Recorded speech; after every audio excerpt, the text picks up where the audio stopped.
안녕하세요. 지금 우리가 정수론의 특별한 수에 대해서 공부를 하고 있는데요. 앞으로 4번 또는 5번 강의에 걸쳐서 이 제곱수의 합에 대한 얘기를 해볼까 합니다. 일단 오늘 강의의 제목은 두 제곱수의 합으로 표현할 수 있는 프라임 넘버, 소수가 어떤 형태가 되겠는가에 대해서 설명해 보도록 하겠습니다. 사실 오늘 강의의 시작은 우리가 지지난 강의에서 공부했던 피타고라스 수입니다.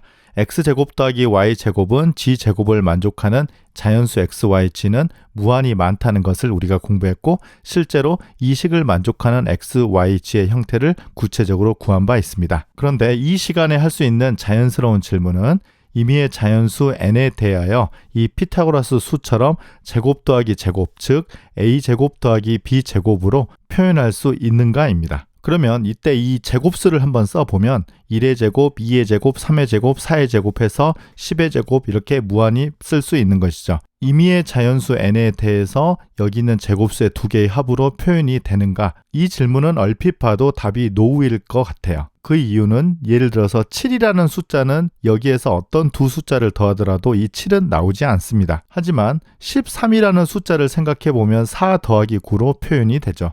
그래서 어떤 숫자가 이렇게 가능하고 어떤 숫자가 되지 않는가, 그 질문에 대한 답을 해보려고 합니다. 그래서 이 시간에 n은 a제곱 더하기 b제곱 이런 형태로 표현되는 것을 두 제곱수의 합 또는 영어로는 sum of two squares라는 표현을 쓰도록 하겠습니다. 13을 보도록 하죠. 13은 2의 제곱 더하기 3의 제곱이니까 두 제곱수의 합으로 표현되는 숫자입니다. 85도 보면 6의 제곱 더하기 7의 제곱이니까 역시 두 제곱수의 합으로 표현되는 숫자이죠. 하지만 표현법은 유일하지 않습니다. 85는 2의 제곱 더하기 9의 제곱으로도 표현 가능하기 때문이죠. 그런데 31이라는 숫자는 어떤 자연수 a와 b를 가지고 오더라도 a제곱 더하기 b제곱으로는 표현되기 힘들어 보입니다. 이렇게 큰 숫자도 되는 거예요. 1946을 가지고 오면 55의 제곱 더하기 89의 제곱 이렇게 표현이 됩니다. 그래서 우리 질문은 어떤 자연수가 두 제곱수의 합으로 표현 가능한가? 그리고 표현할 수 있다고 하면 그 두 제곱수를 어떻게 찾을 수 있는가에 대해서 공부해 보도록 하겠습니다. 이 질문에 답을 하려면 일단 몇 개의 예제를 확인해 봐야 될 것 같습니다. 그래서 sum of two squares를 찾아보도록 하죠. 두 제곱수의 합으로 표현 가능한 숫자를 이렇게 써봤는데요. 1, 2, 4, 5, 8, 9, 10, 13 이렇게 띄엄띄엄 숫자가 나타나죠. 그리고 반면에 되지 않는 숫자들을 이렇게 오른쪽에 써봤는데요. 3, 6, 7, 11, 12, 14 이렇게 되는 거예요. 그러면 여기에서 질문을 한번 해볼게요. 이 왼쪽에 가능한 숫자와 오른쪽에 불가능한 숫자의 각각의 공통점을 찾을 수 있을까요? 아무리 숫자를 이렇게 보더라도 이 각각의 공통점을 찾기란 쉬워 보이지는 않습니다. 그래서 여기까지의 답은 잘 모르겠습니다. 그래서 이번에는 이 숫자들 중에서 프라임 넘버로 제한해서 생각해 볼게요. 즉, 이 앞에서 구해놨던 이 가능한 숫자들 중에서 일단 프라임들만 한번 골라보겠습니다. 그러면 5, 13, 17, 29 이렇게 됩니다. 그리고 3, 6, 7, 11 이런 불가능한 숫자들 중에서도 역시 프라임 넘버만 골라보도록 하겠습니다. 그러면 3, 7, 11, 19, 23, 31 이렇게 됩니다. 아까 이 위에서는 공통점을 찾기 힘들었는데요. 여기에서는 공통점이 어떻게 눈에 보이나요? 이 왼쪽의 공통점은 뭐가 됩니까? 바로 모듈로 4로 여기 있는 숫자들은 항상 1이 된다는 것입니다. 그리고 이 오른쪽은 모듈로 4로 항상 3이 된다는 것입니다. 이건 아직 증명한 건 아니고 우리가 관찰한 겁니다. 그래서 오늘 강의의 목적은 프라임 넘버로 제한을 했을 때 이 가능한 숫자들은 모듈로 4로 1이다.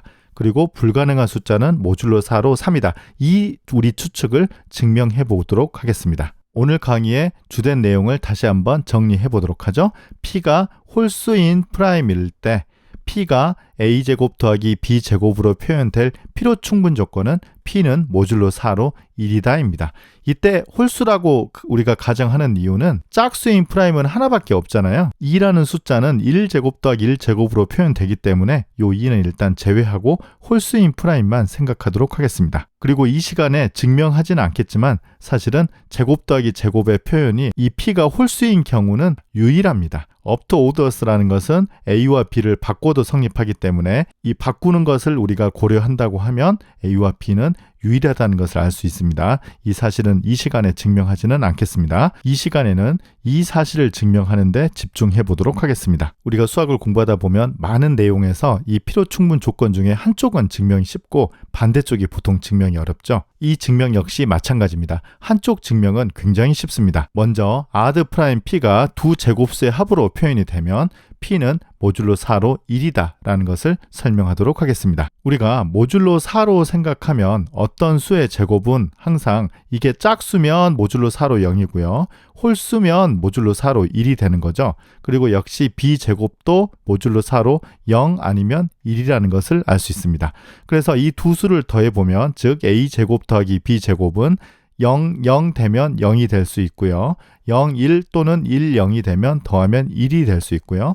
1, 1이면 2가 될 수 있습니다. 그런데 P가 A제곱 더하기 B제곱으로 표현이 되기 때문에 P는 모듈로 4로 역시 0 아니면 1 아니면 2라는 뜻입니다. 그런데 이때 이 P가 가정에서 아드 프라임이라고 했었잖아요.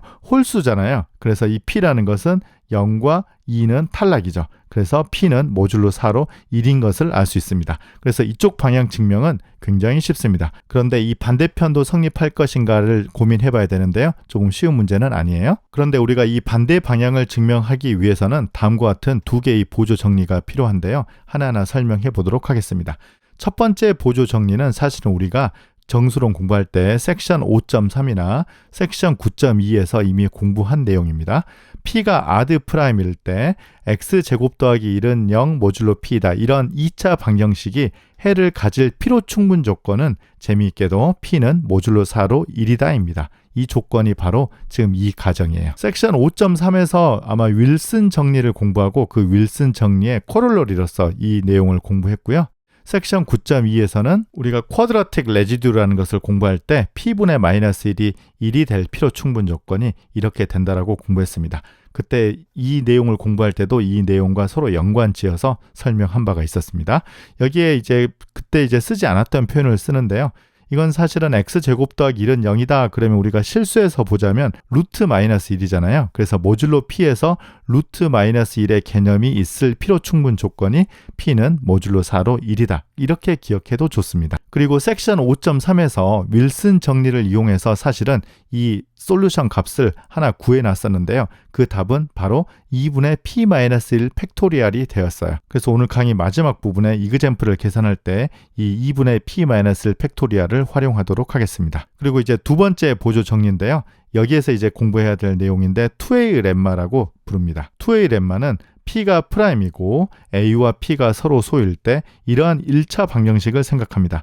모듈로 P로 AX는 Y입니다.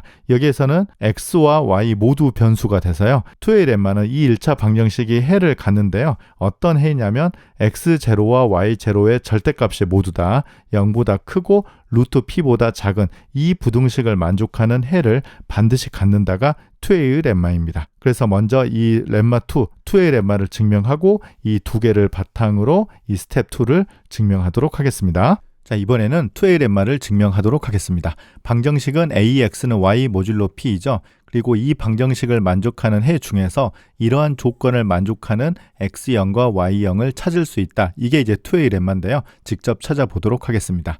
AX-Y 형태를 생각해 보려고 하는데요. 여기에서 A는 물론 이제 2A가 되겠고 P가 지금 프라임이니까 루트 P를 생각하는데요. 이건 이제 항상 자연수가 아니잖아요. 여기에 가우스 기호를 취하면 이걸 넘지 않는 최대의 정수니까 이것보다는 살짝 작은 자연수가 될 겁니다. 그래서 X는 0, 1, 2해서 이 자연수까지 대입을 하고요. Y도 0, 1, 2해서 이 자연수까지 대입을 합니다. 그러면 여러 가지 X, Y를 대입을 했을 때 이 AX-Y 형태가 나올 텐데요. 이 정수 AX-Y를 다 모아놓은 집합을 우리가 S라고 쓰겠습니다. 그러면 이 집합 S의 원소의 개수를 생각해 보고 싶은데요. AX-Y는 몇 개가 나오느냐면 X가 될 수 있는 것은 0부터 들어가니까 루트 P의 가우스에다가 1을 더한 만큼 여기에 조합이 나오고요. Y도 역시 이만큼 나오기 때문에 X, Y 둘 다 대입을 하니까 이 값의 제곱이 됩니다. 그래서 이 값들 중에서 혹시 중복되는 게 있더라도 중복을 허용해서 우리가 개수를 세면 이만큼 원소의 개수가 나온다는 걸 알 수 있어요. 그런데 이 값의 부등식을 좀 살펴보려고 하는데요. 루트 P가 여기 있고 이 P가 프라임이니까 이건 자연수가 아니잖아요. 그러면 여기에 가우스 기호를 취하면 이것보다 무조건 작은 값이 되고 여기에 1을 더하면 이런 관계식이 된다는 걸 알 수 있어요.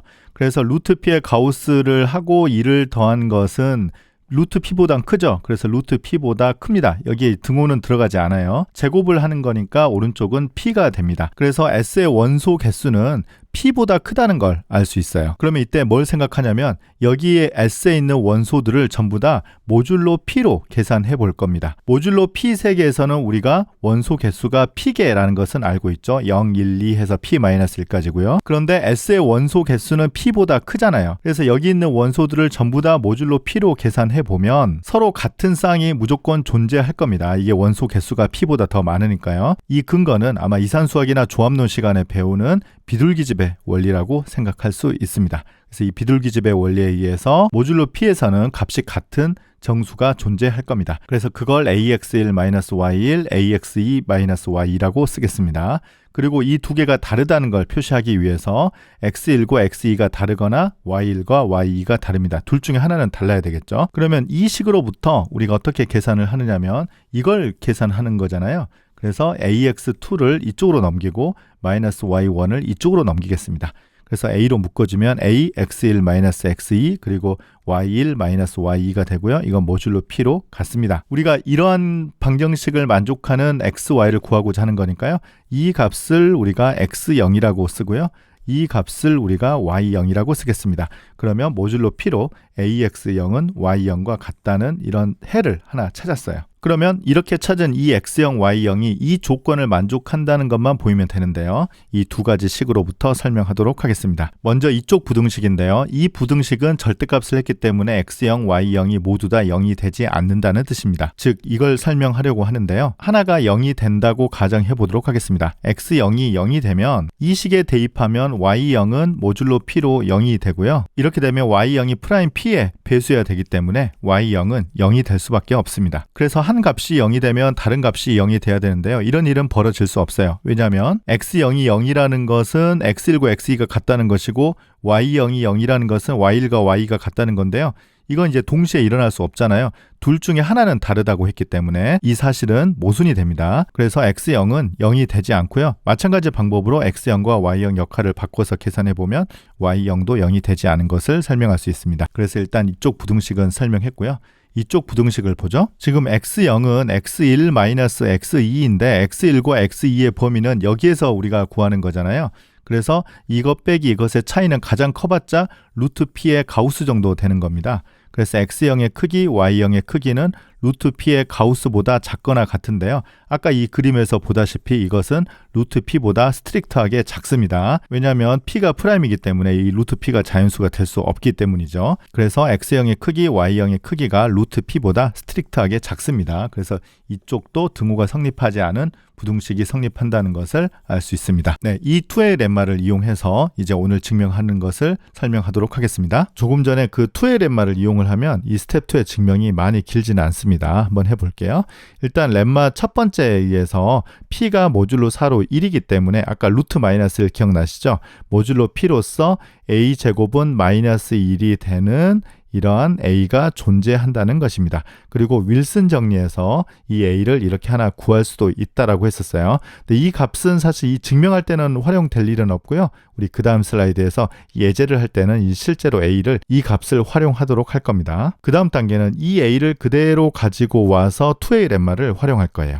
그래서 AX는 Y 모듈로 P를 생각하는데요. 실제로 이 방정식을 만족하면 P와 A는 서로 소가 되는 거예요. 왜냐하면 P와 A가 서로 소가 아니면 P와 A 제곱도 서로 소가 아니고 그 말은 P와 마이너스 1도 서로 소가 아니라는 건데 그건 모순이죠. 이게 프라임이니까요. 그래서 P와 A는 서로 소입니다. 그래서 2A 렘마를 활용하면 이 방정식은 X0, Y0 이러한 해를 갖는데요. 어떤 조건을 만족하냐면 각각의 절대값이 0보다 스트릭트하게 크고 루트 P보다 작다. 이 조건을 만족하는 X0, Y0을 갖는다. 이게 바로 2A 렘마이죠. 그래서 이 두 사실을 합치면 이 결과를 우리가 쉽게 구할 수 있습니다. 일단 X0, Y0이 이 방정식의 해이기 때문에 AX0은 모듈로 P로 Y0과 같고요. 위에서 A제곱은 모듈로 P로 마이너스 1인 거죠. 그러면 이쪽을 이제 제곱해 볼게요. 다 모듈로 p입니다. y0 제곱은 a 제곱에 x 제로의 제곱 이렇게 되죠. 그런데 여기에서 a 제곱은 마이너스 1이니까 여기에 마이너스 1을 대입하면 y0 제곱은 마이너스 x0 제곱과 같습니다. 그래서 이걸 이쪽으로 넘겨보면 모듈로 p에서 x0 제곱 더하기 y0의 제곱은 0과 같습니다. 뭔가 sum of two squares 형태가 보이죠? 이 말은 x0 제곱 더하기 y0 제곱은 모듈로 p로 0이니까 p의 배수란 뜻이잖아요. 그래서 어떤 자연수가 존재해서 k 곱하기 p 형태로 표현된다는 것입니다. 그런데 이제 이 조건이 언제 쓰이느냐면 여기에서 쓰이는데요. 이 첫 번째 조건에 의해서 x0의 제곱 더하기 y0의 제곱은 0보다 크고 지금 이걸 제곱하니까 요것도 p보다 작고 요것도 p보다 작잖아요. 이 식 때문에요. 그래서 두 개 더하면 이 p보다 작습니다. 그런데 이 값이 kp니까 요걸 여기다 대입해 보면 k가 1인 걸 알 수 있어요. 그래서 k 대신에 1을 대입해 봤더니 p는 x0의 제곱 더하기 y0의 제곱이더라. 즉 p는 sum of two squares로 표현이 되더라라는 사실을 증명했습니다. 그래서 아까는 이제 뭐 A, 여기는 A와 여기는 A는 다릅니다. 그래서 P가 sum of two squares로 표현됐다라는 것을 증명하게 된 것이죠. 굉장히 멋있는 증명이죠. 그리고 여기서 핵심이 되는 것은 아까 루트 마이너스 1의 존재성과 2의 lem마이죠. 오늘 공부했던 증명을 13이라는 숫자로 설명해 보도록 하겠습니다. 물론 13은 우리 2의 제곱 더하기 3의 제곱인 거 다 알 수 있지만 이 증명을 이해하는데 도움이 되기 위해서 작은 프라임으로 한번 설명해 보도록 할게요. 아까 얘기했지만 A라는 숫자는 윌슨 정리의 코롤러리에서 2분의 P 빼기 1 팩토리얼로 설명할 수 있다고 했었잖아요. 그래서 13을 여기에 대입하면 6 팩토리얼이 되고요. 이건 720이 됩니다. 그래서 2a lem마에 나오는 이 방정식을 생각해 보면 ax는 y 모듈로 p잖아요. 그래서 a가 720이니까 여기에 대입하면 모듈로 13으로 720x는 y이다 이렇게 나옵니다. 그런데 720은 모듈로 13에서는 5이잖아요. 그래서 결국 5x는 y 모듈로 13이다. 이 식을 생각하면 되는 거예요. 그래서 이 s라는 것은 5x 빼기 y라는 정수를 생각하도록 하겠습니다. 그래서 x와 y는 0보다 크거나 같고 아까 여기가 아마 루트 p의 가우스였는데요. 13을 대입하면 3이 되는 거잖아요. 그래서 이 S에 있는 원소의 개수는 총 몇 개냐면 X가 0부터 3이니까 4개, Y도 0부터 3이니까 4개, 4, 4, 16, 16개가 되는 거죠. 그래서 여기 있는 게 이 왼쪽 표가 되겠습니다. 그래서 X 대신에 0, 1, 2, 3, Y 대신에 0, 1, 2, 3을 대입해서 5X 빼기 Y를 이렇게 쭉 대입을 해봤어요. 근데 여기에는 지금 중복되는 숫자는 안 보이죠. 그래서 여기에서는 중복되는 숫자가 비록 없더라도 이제 이걸 모듈로 13으로 바꿔보면 지금 여기 보면 이제 0부터 12까지 숫자로 다 바꿨어요. 그러니까 예를 들어서 0, 5, 10은 똑같은데 15라는 숫자는 2가 되고요. 그 다음에 마이너스 1은 12 이렇게 다 바꿔봤어요. 그래서 여기 있는 숫자는 지금 총 16개인데 모듈로 13으로 보자면 0부터 12까지밖에 안 되고 즉 13개의 숫자밖에 안 되기 때문에 중복하는 게 반드시 나올 수밖에 없죠. 아까 그게 바로 비둘기집의 원리예요. 여기 보면 12, 12도 겹치고요. 두 쌍이나 나오네요. 2와 2도 이렇게 겹치는 거죠. 그러면 이 숫자를 가지고 설명해보죠. 5x 빼기 y는 모듈로 13으로 3, 0과 1, 3일 때 겹쳐요. 그래서 3, 0은 이 숫자이고요. 1, 3은 이 숫자일 때 똑같이 2가 되는 거죠. 그래서 3, 0을 대입하면 여기에 5 곱하기 3 빼기 0이 되고요. 1, 3을 여기다 대입하면 5 곱하기 1 빼기 3이 모듈로 13으로 같다는 것입니다. 그래서 아까 이렇게 넘겼잖아요. 그래서 이 숫자를 이쪽으로 넘기고 이걸 이쪽으로 넘기면 5 곱하기 3 빼기 1이 되고요. 여기는 0 빼기 3 모듈로 13 이렇게 됩니다. 그래서 실제로 여기 보면 왼쪽은 10이고 오른쪽은 마이너스 3이니까 같죠. 그 다음에 아까 어떻게 했습니까? 이걸 양쪽을 제곱했어요. 그래서 5의 제곱 곱하기 2의 제곱은 3의 제곱 모듈로 13 이렇게 됩니다. 그런데 여기에서 5의 제곱의 성질이 뭐냐면 모듈로 13으로 마이너스 1이 됩니다. 이렇게 되는 숫자를 우리가 윌슨 정리의 코롤러리에서 선택한 거잖아요. 그래서 이 값이 마이너스 1이니까 마이너스 2의 제곱은 3의 제곱 모듈로 13이 되는 겁니다. 그래서 2의 제곱 더하기 3의 제곱은 모듈로 13으로 0이 되기 때문에 아까 설명한 것처럼 13은 2의 제곱 더하기 3의 제곱이 됩니다. 그래서 이렇게 sum of two squares로 표현할 수 있다는 것이죠. 반면 0, 1과 3, 3도 똑같이 12가 되기 때문에 마찬가지로 3, 3, 0, 1에서 이 똑같은 작업을 반복할 수 있어요. 그래서 똑같은 작업을 반복하더라도 3의 제곱 더하기 2의 제곱으로 표현할 수 있다는 것을 알 수 있습니다. 그래서 물론 13 같은 경우는 이렇게 하지 않더라도 우리가 2의 제곱 더하기 3의 제곱인 걸 알 수 있는데 이론적으로 이렇게 프라임을 주면 이러한 알고리즘에 의해서 제곱 더하기 제곱으로 항상 표현할 수 있다는 것이 우리가 오늘 공부했던 증명입니다. 그래서 오늘 공부했던 걸 마무리해 보도록 하죠. P가 아드 프라임일 때 P는 A제곱 더하기 B제곱으로 표현할 수 있는 필요 충분 조건은 P는 모듈로 4로 1이다입니다. 우리가 이제 다음 시간에는 어떤 걸 공부할 거냐면 자연스러운 질문이 프라임이 아니면 어떻게 되겠느냐이죠. 그래서 n은 a제곱 더하기 b제곱일 때 어떻게 되겠느냐. 아까 우리가 오늘은 공통점을 찾지 못한 거잖아요. 그래서 다음 시간에는 이 공통점이 무엇인가에 대해서 우리가 공부할 수 있습니다. 아주 흥미로운 내용이니까 다음 시간까지 봐야지 sum of two squares 공부를 완성할 수 있는 것입니다. 네, 오늘 강의는 여기에서 마치겠습니다. 감사합니다.